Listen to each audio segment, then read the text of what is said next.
Brian? Good morning. Good morning. How you Hey, doing, Dave? how's it going, man? Former Holy Not Spirit bad, not football bad. star. Yeah. Those Back, were the days, what man. was it? About 10 years ago you graduated? It's more like 20, I think, something like that. We'll, Try not to remember how long ago it was. we'll call it 20-something. Yeah, 20-something. There we go. Sounds good. So give our listeners a little bit of an insight of what your job is and what's going on over there at the Boys and Girls Club. Pretty much at the Boys and Girls Club, on the day-to-day operations. We have a variety of after-school programming we do with the students that come in from different schools every day, from STEM to character education and health and life skills, sports and recreation. A variety of programs that we offer every day for our students to just try to enhance their learning from the school day. Aside from that, we have a variety of sports programs. We just won a couple basketball championships through the Junior Cape Atlantic League with our 5th and 6th grade team.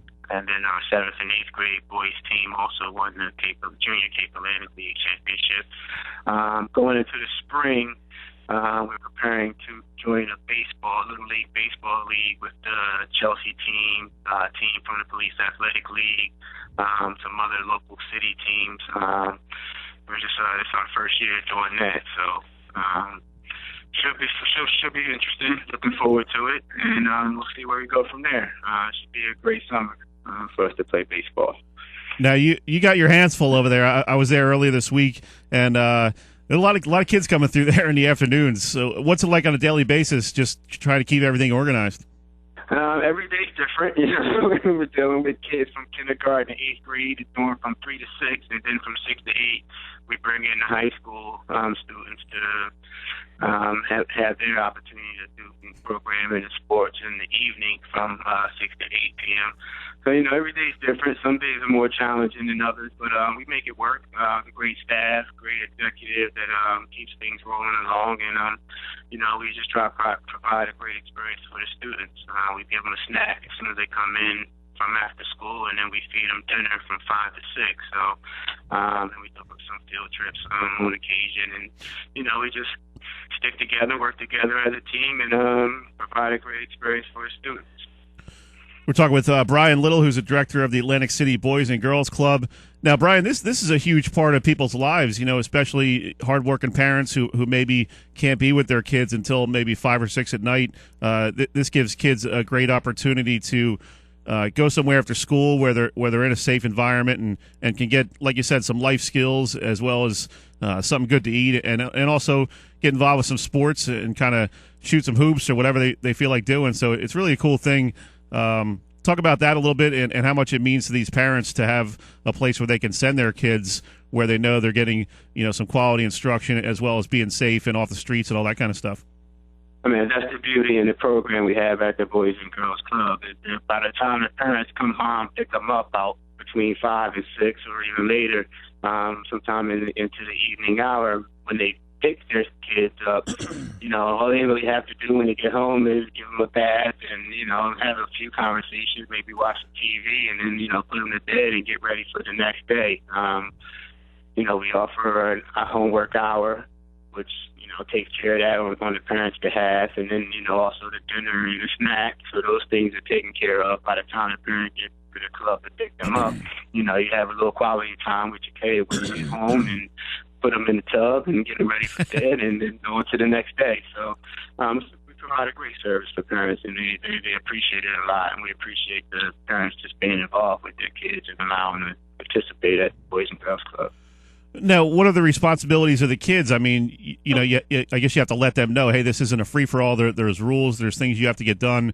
It's obviously a privilege for them to be involved with this.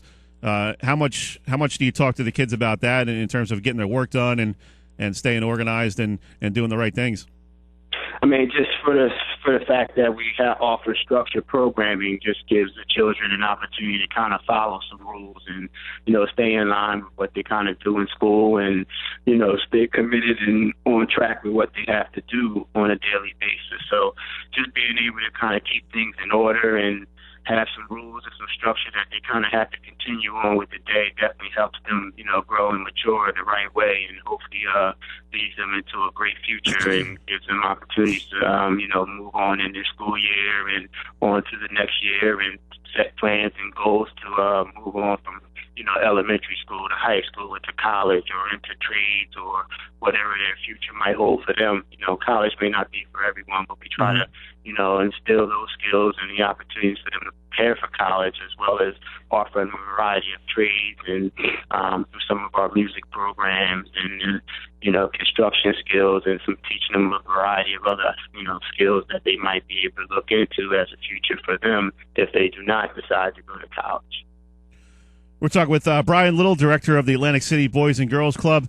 Brian, I was there earlier this week talking to some of the mainland girls lacrosse players who did a real nice thing. They kind of spent some time at their school collecting donations for softball and baseball equipment, gently used stuff that maybe people could part with to help some of these young kids as they get into the spring sports. And like you said, the Little League and baseball and softball and all that stuff.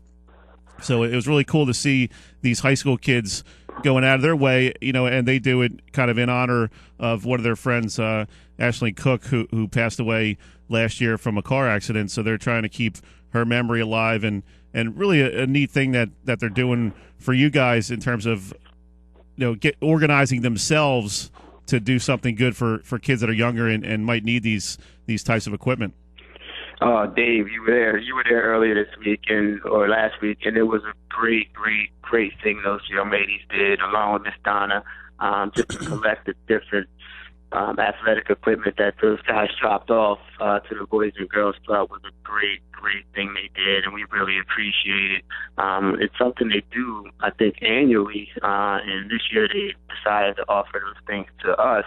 And when they showed up that Tuesday afternoon with boxes full of baseball and Little League and softball equipment, we were definitely surprised, from helmets to bats to baseball bags to cleats to socks. I mean, it was definitely a surprise to me, and I had to get a lot of guys to help us get all the stuff into the building, and it was perfect timing for us.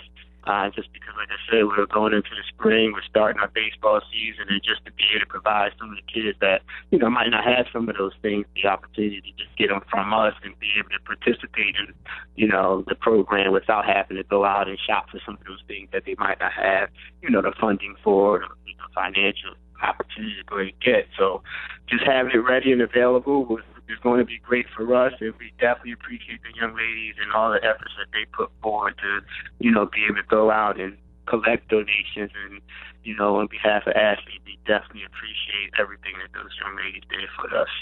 You had to have been shocked. I mean, you probably thought, when you got the call from Mrs. O'Shea, you probably thought, hey, maybe 6 or 7 gloves, a couple of cleats. Right. They come in with two vans full of stuff, but that had to shock you.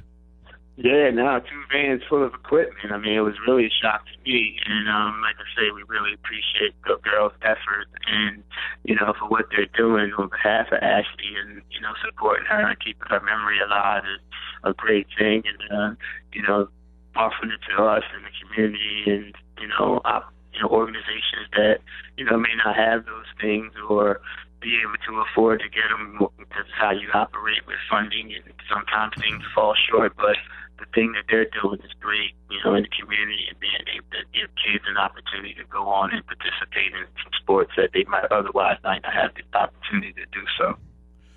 Brian, we're up against the break, but real quick before we let you go, if there are people listening and they want to help you guys out a little bit, whether it be with equipment donations or maybe financially or whatever it might be, how can they get in touch with you? How can they help out the Boys and Girls Club? They can come by the Boys and Girls Club anytime during the day. We open up at 10 a.m. and with administrative hours at 10 to 6, and then we run after school programming from 3 to 8. The Boys and Girls Club is located at 317 North Pennsylvania Avenue in Atlantic City. The phone number is 609-347-2697. They can reach out by either one of those ways and come on in. We appreciate the community support, and anything anybody would like to come in and talk about or have any ideas that might enhance what we do, we definitely appreciate it. Good stuff. Give us that number one more time. Yep, the phone number to the Boys and Girls Club of Atlantic City is 609-347-2697. Come on in, and we welcome all opportunities to enhance our children's lives that participate at the Boys and Girls Club. Good stuff. Thanks, Brian. I appreciate you taking a few moments, and we'll keep track of you throughout the year. Dave, I appreciate it, man. Thanks for having me on. No problem. Go Spartans. All right, but yeah, always, man. Well, now you got to root for the Vikings too, because you're Atlantic City. Yeah, well, so without a doubt, I'm born and raised in Atlantic City. I go both ways. I help them out, and most of the kids that come in, to the club are from Atlantic City. So I have support for both teams, basically the community and all the high school. I welcome all the support and continue to do so. You got it. Good stuff, Brian. Appreciate it. Dave, take care. Thanks, man. All right, have a good weekend. You too. That was Brian Little from the Boys and Girls Club of Atlantic City.